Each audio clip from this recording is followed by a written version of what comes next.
আসসালামু আলাইকুম। মিতা মুস্তাফা স্বাগত জানাচ্ছি এনটিভির দুপুরের খবরে। ক্রাউন সিমেন্ট শিরোনাম দেখছিলেন, এবার পুরো খবর।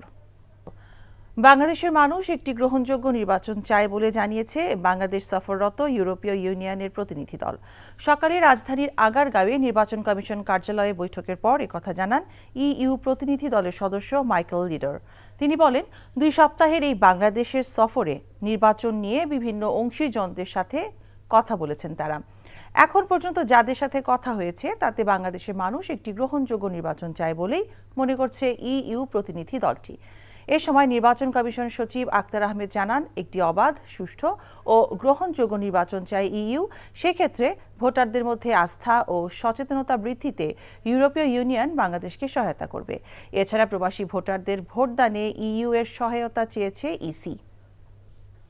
Strongly interested in having credible elections in some time to come, and they are interested also in hearing about international comparative experiences in that regard. সব লেভেলেই একটাই কথা যে ওনারা কমিটমেন্ট আছে for free fair and credible election, এবং এটাই ওনারা খুব সুন্দরভাবে আমাদেরকে বলেছেন যে এখন বাকিটুকু সময়ের ব্যাপার, যেন এই জিনিসটা হয়। তিতুমীর সরকারি কলেজকে বিশ্ববিদ্যালয় হিসেবে স্বীকৃতি সহ 7 দফা দাবিতে অনশন ও সড়ক অবরোধ করে বিক্ষোভ কর্মসূচি পালন করছে শিক্ষার্থীরা। এতে যান চলাচল বন্ধ হয়ে যাওয়ায় চরম দুর্ভোগে পড়েছে সাধারণ মানুষ। তিতুমীর কলেজকে স্বতন্ত্র বিশ্ববিদ্যালয় ঘোষণার দাবিতে দীর্ঘদিন ধরে আন্দোলন করছে কলেজটির শিক্ষার্থীরা। সেই ধারাবাহিকতায় বুধবার বিকেল 5টা থেকে শিক্ষার্থীরা আমরণ অনশন পালন করছে। অনশনের 20 ঘণ্টা পার হলেও দাবিতে কর্তৃপক্ষ কর্ণপাত না করায় বিক্ষুব্ধ হয়ে উঠেছেন শিক্ষার্থীরা। দাবি আদায় না হওয়া পর্যন্ত আন্দোলন চলবে বলে জানায় শিক্ষার্থীরা। সড়ক অবরোধের কারণে দুর্ভোগে পড়েছেন সাধারণ মানুষ ও পথচারীরা। এই এলাকায় আইন শৃঙ্খলা বাহিনী সতর্ক অবস্থানে রয়েছে।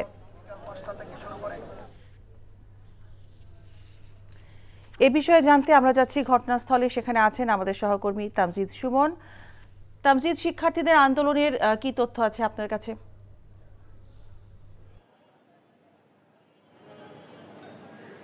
মিতা, আন্দোলনের তথ্য বলতে শিক্ষার্থীরা কিন্তু তিতুমীর কলেজ, অর্থাৎ তারা যেটি দাবি করছে যে তাদের কলেজকে বিশ্ববিদ্যালয় করতে হবে, পূর্ণাঙ্গ বিশ্ববিদ্যালয় হিসেবে ঘোষণা করতে হবে, সেটি মূল দাবি তাদের। এছাড়াও এই দাবি সহ মোট 7টি দাবিতে তারা কিন্তু আন্দোলন করছেন। এই মুহূর্তে আমরা যদি এখনকার পরিস্থিতি বলি, তাহলে তাদের এই প্রতিষ্ঠানের প্রধান ফটকের সামনে যে রাস্তাটি রয়েছে, অর্থাৎ এটি একটি প্রধান সড়ক, সেখানে কিন্তু তারা নেমেছেন এবং তারা সেখানে আমরণ কর্মসূচি পালন করছেন।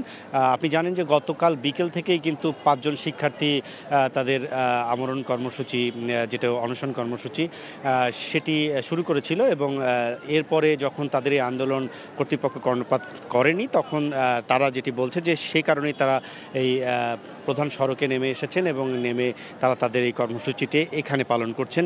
আমরা জিজ্ঞেস করেছি যে এই ধরনের কর্মসূচি সাধারণত প্রধান সড়কে করলে সাধারণ মানুষ অর্থাৎ জনদুর্ভোগের পরিণত হয়, সেটি কেন? তখন তারা খুব পরিষ্কারভাবে বলেছেন যে বর্তমান সময়ে একটি কালচার হয়ে গেছে যে যদি জনদুর্ভোগ দেখানো না যায়, অর্থাৎ জনদুর্ভোগ হচ্ছে এটি যদি প্রমাণ করা না যায়, তাহলে কোনো ধরনের আন্দোলন সফল হয় না বা তাদের দাবি দাওয়াও সরকার মেনে নেয় না। এইরকম একটি ধারণা থেকেই তারা আসলে এই প্রধান সড়কে নেমেছেন এবং তারা বলছেন তাদের দাবি পূরণ না হওয়া পর্যন্ত তারা এই বিক্ষোভ কর্মসূচি এবং অনশন কর্মসূচি চালিয়ে যাবেন এবং এই তাদের এই সড়ক অবরোধের কারণে কিন্তু অবর্ণনীয় কষ্ট ভোগ করতে হচ্ছে সাধারণ মানুষকে। কারণ এই মহাখালী যাবার পথে, গুলশান থেকে মহাখালী যাবার পথে যে প্রধান সড়কটি রয়েছে, এখানে যানজটের সৃষ্টি হয়েছে, শত শত গাড়ি দাঁড়িয়ে রয়েছে এবং এই জনদুর্ভোগকে আসলে ভালোভাবে নিচ্ছেন না সাধারণ মানুষ। তবে শিক্ষার্থীরা বলছেন তারা যতক্ষণ না তাদের দাবি আদায় না হয় ততক্ষণ তারা এই কর্মসূচি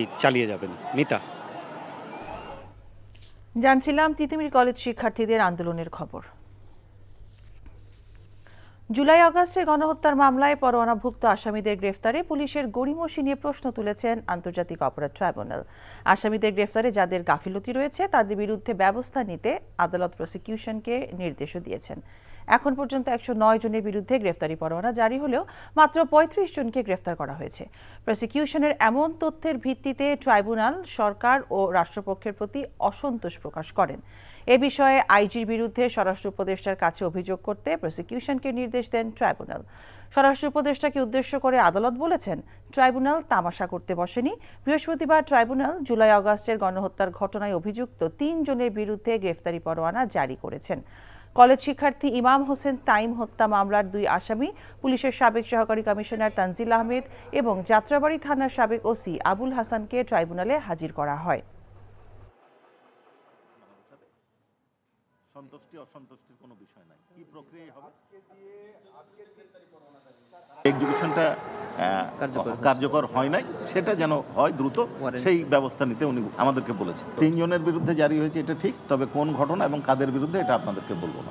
যখন আমরা শুনানি করি তখন আদালত ট্রাইব্যুনাল আমাদের কাছে কিছু কোয়ারি করেন, সেই কোয়ারির জবাব আমরা দিয়েছি, সেটা প্রেসে আসার জন্য নয়।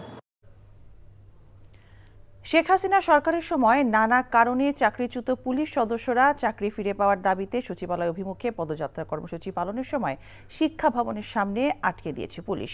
সকালে হাইকোর্ট এলাকায় জড়ো হন বিভিন্ন কারণে চাকরি হারানো পুলিশ সদস্যরা। এ সময় তারা সচিবালয় অভিমুখে যাত্রা শুরু করলে শিক্ষা ভবনের সামনে আটকে দেয় পুলিশ।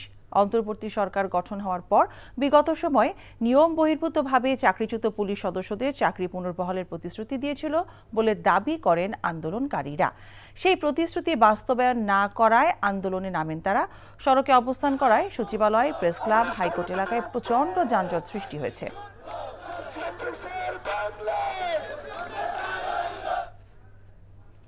পুনর্বহালের দাবিতে শিক্ষা ভবনের সামনে বিক্ষোভ করছেন চাকরিচ্যুত পুলিশ সদস্যরা। এ বিষয়ে জানতে আমরা যাচ্ছি ঘটনাস্থলে। সেখানে আছেন আমাদের সহকর্মী শফি মাহমুদ সাগর। সাগর, আন্দোলনের এখন পরিস্থিতি কেমন দেখছেন, আর আন্দোলনকারীরা আসলে কি বলতে চাইছেন?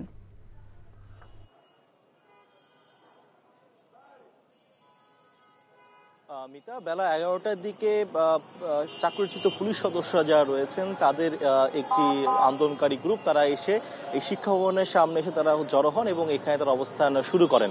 এবং এর পরবর্তীতে যাতে এই আন্দোলনকারীরা যাতে সচিবালয়ের সামনে না যেতে পারেন সেই জন্য পুলিশ ব্যারিকেড দিয়ে রেখেছে। এবং এই মুহূর্তে পুলিশের ব্যারিকেডের এক প্রান্তে রয়েছেন অবস্থান কর্মসূচি পালনকারী আন্দোলনকারীরা এবং অপর প্রান্তে রয়েছেন পুলিশরা। তো যারা আন্দোলন করছেন তাদের দাবি যে বিগত বিভিন্ন সময়ে বিগত সরকার এবং তার আগের সরকারের সময়ও বিভিন্নভাবে যে সকল পুলিশ সদস্যরা চাকরিচ্যুত হয়েছেন এবং তারা বলছেন তারা মূলত চাকরিচ্যুত হয়েছেন রাজনৈতিক সংশ্লিষ্টতা এবং একই সাথে তুচ্ছ এবং মিথ্যা কিছু কারণবশত তাদেরকে আসলে সাসপেন্ড করা হয়েছে এবং পরবর্তীতে চাকরিচ্যুত করা হয়েছে।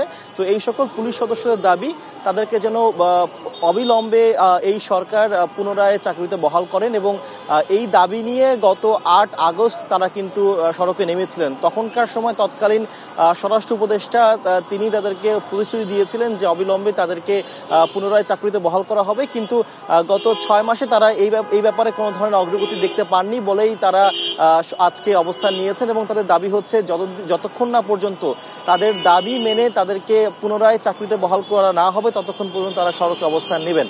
তো এর আগে বেলা 12টার দিকে এই আন্দোলনকারীদের একটি গ্রুপ তারা সচিবালয়ে প্রবেশ করেছেন। তারা সেখানে উপদেষ্টা যারা রয়েছেন তাদের সাথে কথা বলার জন্য এবং দাবিতে উপস্থাপনের জন্য তারা সেখানে গিয়েছেন। তবে একটি বিষয় হচ্ছে যে শুধুমাত্র যে বিগত সরকার আমলেই চাকরিচ্যুতরা এখানে আসেন তাই না, প্রায় আজ থেকে 20-22 বছর আগেও 25 বছর আগেও যারা চাকরি থেকে তাদেরকে সাসপেন্ড করা হয়েছিল বা চাকরি থেকে যাদেরকে বরখাস্ত যাদেরকে আসলে বাদ দিয়ে দেওয়া হয়েছিল সেই সকল পুলিশ সদস্যরাও কিন্তু আজকে এই আন্দোলনে তারা শরিক হয়েছেন। এবং প্রত্যেকেরই দাবি হচ্ছে তাদেরকে আসলে মিথ্যা অভিযোগে অভিযুক্ত করে তাদেরকে চাকরি থেকে বরখাস্ত করা হয়েছে এবং পরবর্তীতে তাদেরকে বিভিন্ন জায়গায় বা বিভিন্নভাবে তাদেরকে আসলে তাদেরকে চাকরি থেকে বাদ দিয়ে দেওয়ার ফলে তারা আসলে মানবেতর জীবনযাপন করেছেন। তো এখন পর্যন্ত এই ছিল শিক্ষা ভবন থেকে এই পুলিশ সদস্যদের যে অবস্থান কর্মসূচি সেটির সর্বশেষ খবর। মিতা, শিক্ষা ভবনের সামনে থেকে জানছিলাম চাকরিচ্যুত পুলিশ সদস্যদের আন্দোলনের খবর। কাল থেকে শুরু বিশ্ব ইজতেমার প্রথম পর্ব। ময়দান জুড়ে অবস্থান নিচ্ছেন মুসল্লিরা। প্রথম পর্বে অংশ নিচ্ছেন তাবলিগ মুরব্বী মাওলানা জুবায়েরের অনুসারীরা। আর 14 ফেব্রুয়ারি শুরু হবে দ্বিতীয় পর্ব। অংশ নেবেন ভারতের মুরব্বী মাওলানা সাদের অনুসারীরা। তাবলিগ জামাতের দুই গ্রুপের বিভিন্ন সময়ে সংঘর্ষের কারণে এবার নেওয়া হয়েছে কঠোর নিরাপত্তা ব্যবস্থা। গাজীপুর থেকে নাসির আহমেদের পাঠানো রিপোর্ট। টঙ্গীর তুরাগ তীরে ১৬০ একর জমির উপর নির্মিত বিশ্ব ইজতেমার ময়দান কানায় পূর্ণ। বিভিন্ন খিত্তায় ভাগ হয়ে তাবলিগ জামাতের মুসল্লিরা অবস্থান নিয়েছেন। শুক্রবার বাদ ফজর আমবয়ানের মধ্য দিয়ে শুরু হবে ইজতেমার প্রথম পর্ব। এতে অংশ নিচ্ছেন মাওলানা জুবায়েরের অনুসারীরা। দেশের বিভিন্ন স্থান থেকে আগত মুসল্লিদের সুবিধার্থে প্রথম পর্ব দুই ভাগে ভাগ করা হয়েছে। কাল দেশের ৪১টি জেলায় এবং ঢাকার একাংশের সুরায়ে নিজামীর তাবলিগ মুসল্লিরা অংশ নেবেন, যা শেষ হবে ২রা ফেব্রুয়ারি আখিরি মোনাজাতের মধ্য দিয়ে। ৩ ফেব্রুয়ারি থেকে শুরু হবে সুরায়ে নিজামীর দ্বিতীয় ধাপ। অংশ নেবেন ঢাকার একাংশ সহ ২২টি জেলার তাবলিগ মুসল্লিরা, যা শেষ হবে ৫ ফেব্রুয়ারি আখিরি মোনাজাতের মধ্য দিয়ে। আমরা দিনের রাস্তায় চলতেছি, আল্লাহর পথে আছি, এই কারণে আসছি ইজতেমায়। আল্লাহকে কিভাবে সন্তুষ্টি করতে হবে এই জন্য আর কি এখানে আসা। দিন কেমন নিজের জিন্দগির মধ্যে আসতে পারে, পুরো উম্মতের মধ্যে ছড়তে পারে, পুরো বিশ্বের মধ্যে ছড়তে পারে, এই একটা মাকসাদ নিয়ে বাংলাদেশ আলহামদুলিল্লাহ ইজতেমা অনুষ্ঠিত হচ্ছে। এবারের আয়োজন নিয়ে সন্তুষ্ট বিদেশি মেহমানরা। We come here to make effort on our iman, inshallah. প্রতিবারের ন্যায় এবারও ইজতেমা ময়দান জুড়ে নিরাপত্তা ব্যবস্থা জোরদার করা হয়েছে। 5টি সেক্টরে ভাগ করে এই নিরাপত্তাকে সাজিয়েছি এবং প্রতিটি জায়গা প্রতিটি ইঞ্চি আমরা সিসি ক্যামেরা আওতা থাকবে। আমরা প্রত্যেকটি জায়গা আমরা লক্ষ্য রাখতে পারবো, যার মাধ্যমে আমরা নিরাপত্তা দিয়ে যেতে পারবো। 14 ফেব্রুয়ারি অনুষ্ঠিত হবে ইজতেমার দ্বিতীয় পর্ব। এই পর্বে অংশ নেবেন ভারতের তাবলিগ মুরব্বী মাওলানা সাদের অনুসারীরা। NTV news desk.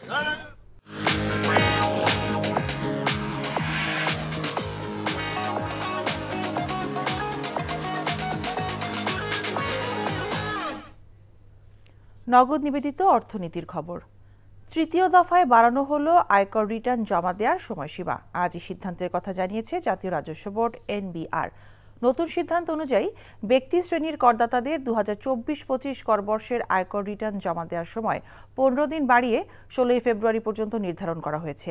অন্যদিকে কোম্পানি করদাতাদের 2024-25 করবর্ষের জন্য রিটার্ন জমা দেওয়ার সময় 1 মাস বৃদ্ধি করে 16 মার্চ পর্যন্ত নির্ধারণ করেছে এনবিআর। ব্যবসায়ী এবং পেশাজীবীদের দাবি বিবেচনায় নিয়ে তৃতীয়বারের মতো রিটার্ন দাখিলের সময় বৃদ্ধির এই সিদ্ধান্ত নিয়েছে এনবিআর। এই ছিল দুপুরের খবরে। এই খবরের ভিডিও সহ আপডেট জানতে ভিজিট করুন এনটিভি অনলাইন www.ntvbd.com।